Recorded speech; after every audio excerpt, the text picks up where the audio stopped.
即阵因为风冰通过，东北季风变强，为昨开始天气反热，下暗到明仔透早，温度上低可能达到10度以下。另外，伫南投的日月潭，昨有民众翕到，那像是罕见的冷加水、光烈水。气象站表示，这是因为冷空气甲烧空气对流，才会出现这款情形。目前还袂当确定是冷加水。一缸长长的光烈水，为水面降到天顶，一下靠正边，一下靠倒边。这光烈水出现10几秒，画面后民众翕落来，讲有影罕得看到。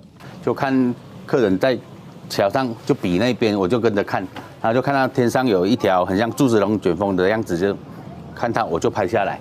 昨日下晡5点外，有民众伫南投日月潭看到水面那像出现光烈水，虽然无造成伤害，不过民众感觉真稀奇。气象站表示，敢是真正光烈水，也阁需要更较侪资料证实。不过这应该是和无稳定的大气环境有关。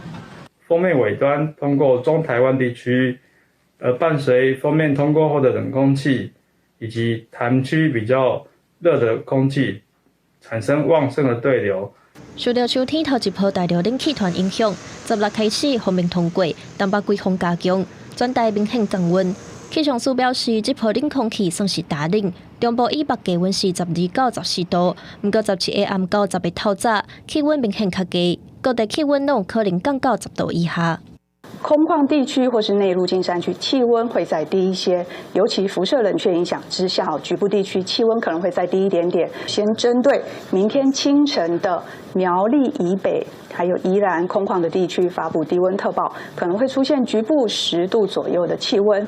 气象署表示，北部、东北部规日拢是较凉冷的天气形态，中南部日时气温明显回升，早暗温差较大。有个礼拜冷空气减弱，不过要注意早暗的温度尤原会较低。记者综合报道。